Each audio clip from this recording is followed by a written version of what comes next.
Chers internautes, bienvenue à cette autre émission de La Roue. La Roue, il faut le rappeler, une émission qui vise l'entrepreneuriat, le leadership et la gouvernance. La Roue, une émission qui permet à la jeunesse de pouvoir s'exprimer et faire valoir son savoir-faire. Étant donné que La Roue vise donc l'entrepreneuriat, comme je l'ai si bien dit, nous nous sommes ralliés comme partenaires, premiers ou bien partenaires directs ou prioritaires du concours Miss Entrepreneuriat, dont la finale aura lieu à Yaoundé le 27 août prochain. Nous avons pour mission d'interviewer les Miss ici à l'esplanade de l'université de Yaoundé 1, Waikele, en fac sciences. Retrouvons-nous juste après la page en couleur.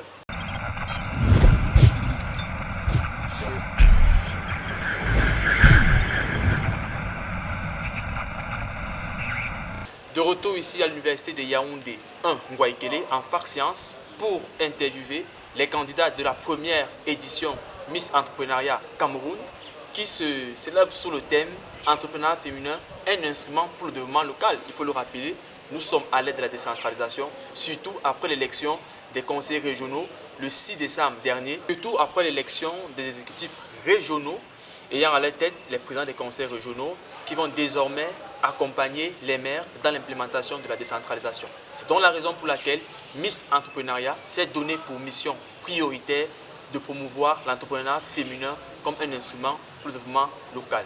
Sans plus tarder, nous allons recevoir les Miss pour davantage discuter, échanger et agréger nos connaissances dans ce domaine.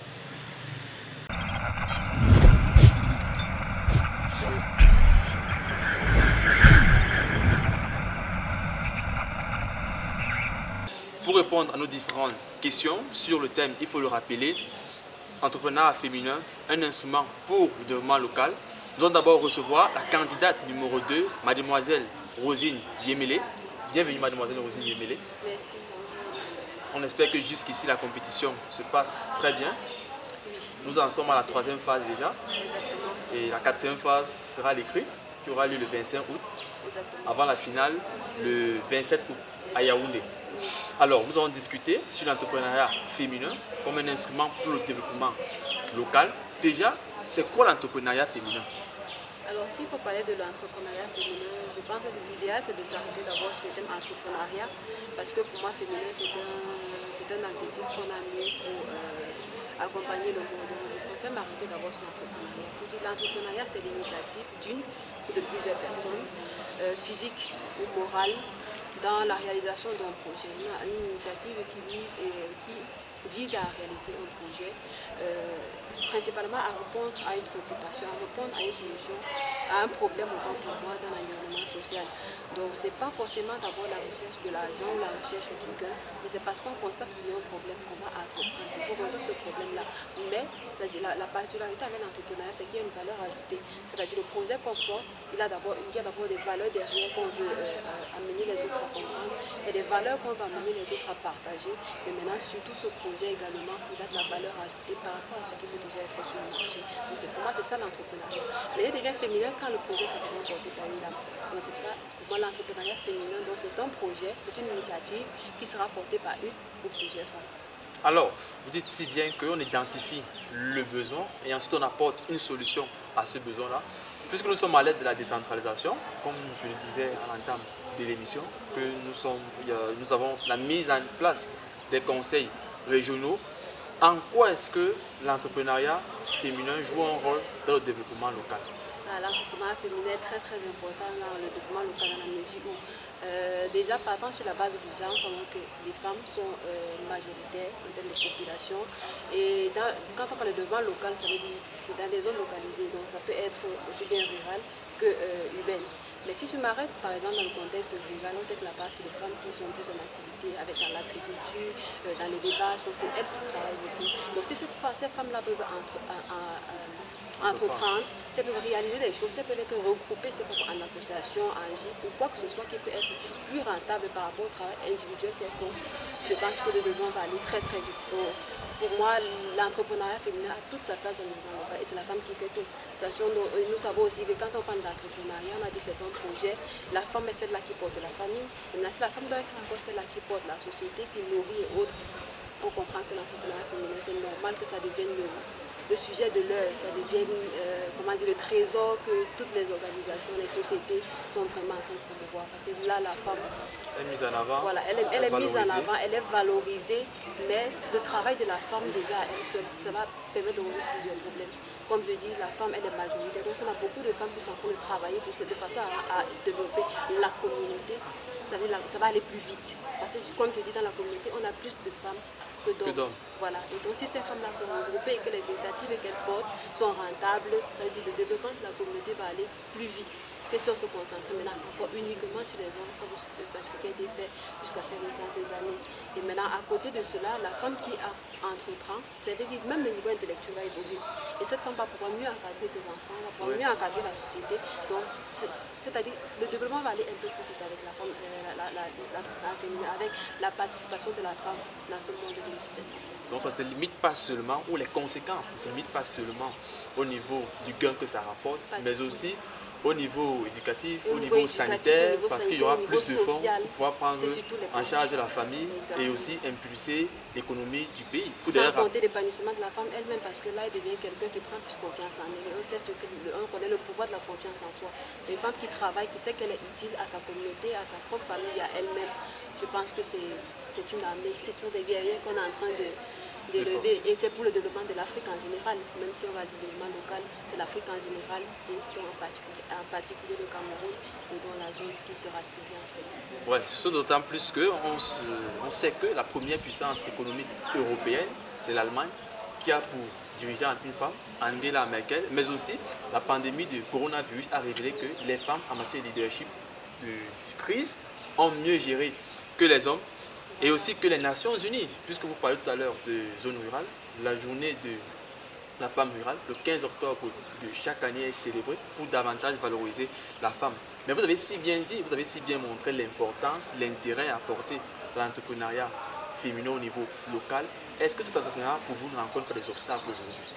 Il y a beaucoup d'obstacles encore. C'est vrai qu'on est en train d'avancer, mais il y a encore beaucoup de choses. Il y a des obstacles qui sont encore visibles. Déjà, c'est sur tous les plans. L'obstacle au niveau de l'entrepreneuriat féminin, sur tous les plans. Il y a des ressources financières qui sont indisponibles ou insuffisantes, et les ressources matérielles, les ressources intellectuelles et les ressources humaines aussi.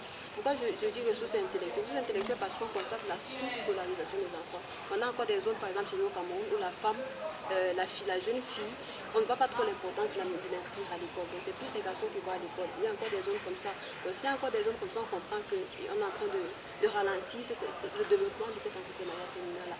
Donc ça, c'est la limite intellectuelle. Maintenant, il y a aussi les barrières sociales même. Les barrières sociales dans la mesure où il y a encore des cultures ou alors des familles où on pense que la femme est éduquée pour rester à la maison, pour être la ménagère, pour s'occuper des enfants. Ce qui fait que celle-là, même si elle atteint un certain niveau d'études, on ne va pas trop l'encourager à entreprendre. À la limite, on peut lui permettre d'avoir un petit travail stable, soit de ménagère, soit même, je sais pas, je n'ai pas envie de citer un métier, mais pour dire un métier où, vous savez, il y a le salariat, il y a la fonction publique, il y a le commerce, il y a plusieurs secteurs d'activité, mais l'entrepreneuriat c'est autre chose. Comme je dit, quand on parle d'entrepreneuriat, il y a une valeur ajoutée. C'est différent des autres travaux, mais des autres domaines qu'on fait. Donc on peut demander à une femme de Chine contenter d'une petite chose, ou alors d'être simplement ménagère, de recevoir l'argent de poche dans certaines familles. Et ça limite l'entrepreneuriat féminin. C'est ça que je parle de. Ça, c'est la limite sociale que je vois par exemple. Donc, comme j'ai dit, il y a la limite sociale, il y a la limite intellectuelle, matérielle. Parce que c'est pas facile pour la femme, c'est pas facile d'acquérir des fonds. Oui, on sait que si la femme déjà ne travaille pas, comment est-ce que même si elle a l'idée d'entreprendre, comment est-ce qu'elle va faire pour gagner ce projet-là? On sait qu'il faut toutes ces ressources que je viens de citer. Et à côté de ça aussi, personnellement, pour un certain niveau, parce que quand on parle d'entrepreneuriat féminin, on va voir la fille et on va voir la femme. Moi, la femme, c'est celle qui est dans le foyer, qui a des enfants. Sachant que l'éducation de la famille ou alors l'épanouissement de la famille est généralement appuyé ou alors basé sur la femme, il y a aussi cette limite culturelle-là qui freine beaucoup l'entrepreneuriat féminin. C'est-à-dire le fait de savoir que je suis maman, j'ai déjà un homme de qui je dois prendre soin, des enfants dont je dois m'occuper. Ça fait en sorte qu'on ne peut pas viser une certaine... on peut avoir une certaine ambition, on peut pas viser un certain niveau de réussite dans la vie. Parce qu'on se dit, si je vise beaucoup là-bas, ça va prendre beaucoup de temps, ça va me prendre beaucoup d'énergie et ma famille va en souffrir. Donc il y a aussi ça qui, pour moi, c'est la vraie barrière. moi, c'est la vraie barrière. Parce que les autres encore, on peut gérer. C'est-à-dire la scolarisation, on peut gérer. Il suffit de sensibiliser les gens. Les finances, on peut gérer. Parce que si tu es à un certain niveau, tu peux arriver et tu présentes un bon produit, tu es financé. Mais cette barrière-là, c'est là où il faut encore travailler. De pouvoir donner cette confiance à cette condition et la confiance à la femme que tu peux être une bonne mère de foyer, mais aussi une bonne chef d'entreprise. Oui, et il faut même d'ailleurs rappeler qu'il y a aussi l'obstacle lié à l'accès à la terre, dans la mesure où il faut aussi bien le rappeler qu'en matière de succession, si le mari décède, si ce ne sont pas les enfants, les parents ne sont pas les parents, ce sont les oncles, la femme arrive en quatrième position, si ce n'est l'avant-dernière position, juste avant l'État. Il y a tous ces stéréotypes-là qui se créent. Pour ceux qui veulent dans l'agriculture et qui ont besoin de terrain pour leur activité d'entreprise, oui, ça c'est une véritable barrière aussi. Mais bon, on a quand même des cultures où la femme a le droit d'avoir le terrain. Donc, disons que ça pourra aller. Ça pourra aller, surtout que vous êtes là pour cela.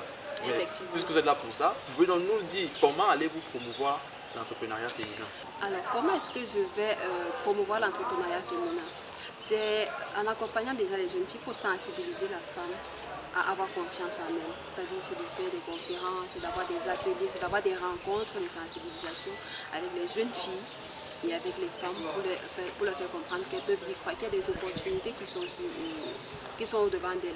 Le pays compte sur elles, le continent compte sur elles. Mais au niveau personnel, sincèrement, comment moi je vais promouvoir cela, c'est en me focalisant sur le point que j'ai signalé, c'est-à-dire de faire comprendre à la femme que tu peux être une bonne maman, une bonne femme au foyer, mais être aussi une bonne entrepreneuse. C'est surtout cette peur-là que moi je veux chasser sur la femme. C'est surtout cette confiance-là que je veux donner à la femme parce que mon profil me le permet. C'est d'ailleurs un des axes que je travaille sur mon projet d'entreprise. Parce que mon projet d'entreprise, c'est dans l'accompagnement à la connaissance de soi, la confiance en soi, l'orientation personnelle, l'orientation professionnelle, scolaire et tout. Il y a plusieurs cibles, mais la femme est une cible qui m'intéresse particulièrement pour résoudre ce problème-là. Donc, aider la femme à avoir un emploi de temps assez stable qui lui permet de savoir à quel moment il commence à encadrer son enfant, comment être optimal à la maison et comment être optimal au travail afin d'avoir une vie privée et professionnelle équilibrée. Donc, voilà personnellement le nœud de ma bataille concernant l'entrepreneuriat féminin pour le développement local. C'est surtout m'attarder sur ce point-là, aider la femme à avoir une vie équilibrée, professionnelle et personnelle. Repartir la confiance est donc nécessaire dans l'entrepreneuriat. C'est le nœud du problème, c'est ce qu'il va falloir régler.